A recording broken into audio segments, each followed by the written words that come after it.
Alhamdulillahilladzi bi ni'matihi tatimmus sholihat. Asyhadu an la ilaha illallah wahdahu la syarikalah wa asyhadu anna Muhammadan abduhu wa rasuluh la nabiyya wa la rasula ba'dah amma ba'du.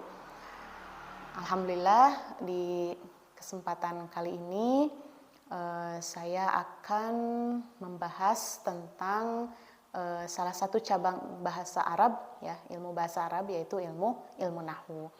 Mudah-mudahan sahabat-sahabat sekalian bisa mengikuti materi ini ya dari awal secara kontinu, karena materi ilmu nahwu ini akan disajikan secara bertahap ya, sehingga diharapkan ilmu dan pemahaman dari sahabat sekalian bisa utuh ya dalam memahami ilmu nahwu.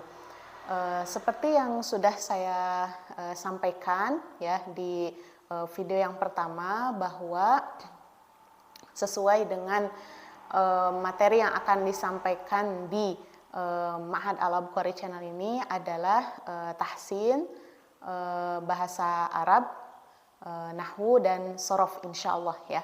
Nah, di sesi kali ini kita akan membahas tentang ilmu nahwu ya.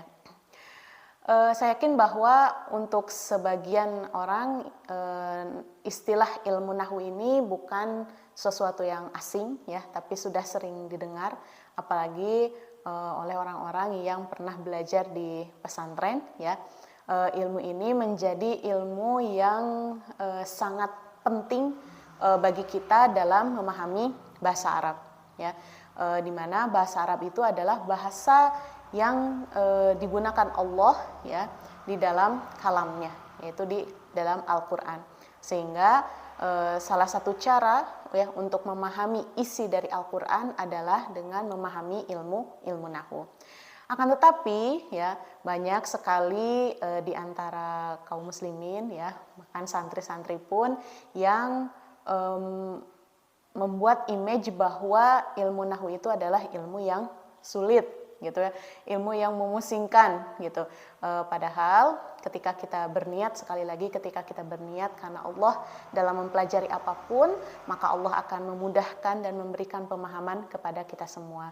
Jadi yuk kita luruskan niat kita ya dalam mempelajari ilmu Al-Quran ini ya, salah satu ilmu Al-Quran yaitu ilmu nahwu, untuk senantiasa bertakarub kepada Allah dengan cara kita mempelajari bahasa Al-Quran, sehingga kita mampu mengambil ya, memahami rahasia-rahasia yang ada di dalam Al-Quran ya. Insya Allah untuk video pertama tentang ilmu nahwu ini kita bahas sedikit apa sih ilmu nahwu itu ya, kemudian kenapa sih kita harus belajar ilmu nahwu ya. Ilmu nahwu ya secara bahasa diambil dari kata naha yanhu nahwan ya, yang artinya qasada yaqsidu qasdan ya, tujuan atau arah ya, itu secara bahasa. Sedangkan secara istilah adalah al-ilmu alladzi tamma qiyasuhu wastinbatuhu min khilal istiqra'il kalamil arabi ya. Jadi sebenarnya definisinya banyak sekali ya. Nanti saya sebutkan beberapa. Artinya apa? Ilmu nahwu adalah ilmu yang berisi kaidah yang diistinbat ya, atau dihasilkan dari Al-Quran, hadis dan ucapan orang Arab ya. Ada juga definisi lain dari ilmu nahwu adalah wa ilmun nahwi ilmun yahtammu fi jauharihi bidhabti awakhiril kalimati bihasbi mauqi'iha fil jumlah ya, yaitu apa? Ilmu yang berfokus ya pada penentuan harokat akhir suatu kata ya, harokat akhir suatu kata tergantung pada kedudukannya dalam kalimat ya. Kenapa disebut ilmu nahwu ya? Disebut ilmu nahwu li'annana nanhu manhal arabi fi kalamihim wa nasiru ala atharihim ya. Disebut ilmu nahwu karena kita mengikuti jalan dan cara orang Arab dalam berbicara dan berjalan sesuai dengan jejak mereka, ya. Itu definisi dari ilmu nahwu, ya. Ada juga ilmu nahwu itu adalah ilmu yang mempelajari prinsip-prinsip untuk mengenali kalimat-kalimat bahasa Arab dari segi i'rab dan binanya, ya. Jadi intinya ya, ilmu nahwu ini adalah bagaimana kita bisa menentukan harokat akhir suatu kata ya sesuai dengan kedudukannya dalam kata. Apakah dia menjadi subjek atau dia menjadi objek atau menjelaskan subjek ya atau yang lainnya. Nah, oleh karenanya ya tujuan dari ilmu nahwu ini apa? Menjaga lisan dari kesalahan dalam pengucapan lafal bahasa Arab ya untuk memahami Al-Qur'an serta hadis dengan pemahaman yang benar ya. Karena di antara sejarah ya disusunnya ilmu nahwu ini tidak jauh ya dari kesalahan ya yang dibuat oleh kaum muslimin ya ketika membaca Al-Qur'an, yaitu kesalahan dalam membaca harokat akhir dari sebuah kata ya. Sehingga pada masa kekhalifahan Imam Ali bin Abi Thalib ya disusunlah ilmu nahwu ini. Nah, ini merupakan tantangan ya untuk kaum muslimin bahwa bagaimana kita bisa memahami Al-Qur'an ya jika kita tidak mengetahui alatnya, kita tidak mempunyai alatnya. Maka alat untuk membuka pemahaman kita terhadap Al-Qur'an adalah ilmu nahwu salah satunya ya. Sehingga insya Allah nanti kita kemas ya pembelajaran ilmu nahwu ini menjadi lebih sederhana, lebih mudah difahami, dan mudah-mudahan Allah memudahkan kita ya dalam memahami ilmu nahwu ini ya. Banyak sekali ketika kita mendengar ya orang-orang berbicara bahasa Arab ya, biasanya mereka lebih memilih untuk mensukunkan semua semua huruf terakhir ya. Misalnya ana adhab ilal masjid ya, hada laisa bisahih ya, itu tidak benar, harusnya ana adhabu ilal masjid.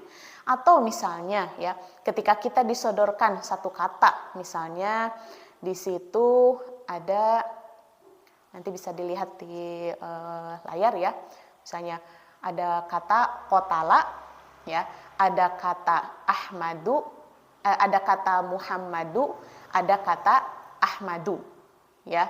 Jadi qotala ini membunuh. Nah, kira-kira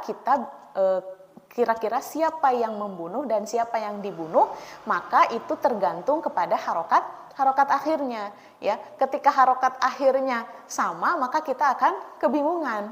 Nah, tapi apabila kita ada kesalahan yang harusnya dhammah menjadi fathah, yang harusnya fathah menjadi dhammah, itu merupakan kesalahan yang fatal ya, maka akan melahirkan pemahaman yang salah ya. Atau misalnya di contoh lain, innama yakhsyallaha min ibadihil ulama'u ya, innama yakhsyallaha. Kalau kita membacanya yakhsyallahu berarti Allah yang takut ya dari hamba-hambanya para ulama. Padahal bukan itu yang dimaksud oleh Al-Qur'an, tapi yang takut kepada Allah itu siapa? Para ulama gitu ya. Jadi Allahnya sebagai objek, seperti itu. Maka ketika berbicara bahasa Arab pun kita harus tetap memperhatikan ya i'rabnya ya, harokatnya ya, mana yang harus dibaca marfu, mana yang harus dibaca mansub, mana yang harus dibaca majrur. Ini salah satu istilah ya di antara istilah ilmu nahwu yang insya Allah nanti akan dipahami oleh teman-teman semua. Ya, jadi intinya ilmu nahwu ini adalah ilmu yang sangat penting ya sebagai alat untuk memahami Al-Qur'an ya, dan wajib ya dipelajari oleh kaum muslimin. Bukan hanya untuk mempelajari Al-Qur'an saja ya, tapi kita ketahui bahwa banyak sekali referensi-referensi agama ya yang menjelaskan tentang agama Islam ini, mengajarkan tentang ajaran-ajaran Islam ini adalah dari kitab-kitab yang tidak bersyakal ya, tidak berharokat, sehingga kita dituntut ya untuk bisa memahami ya, sehingga kita bisa membuka ya cakrawala Islam dan bisa menyibak rahasia-rahasia di balik ajaran Islam.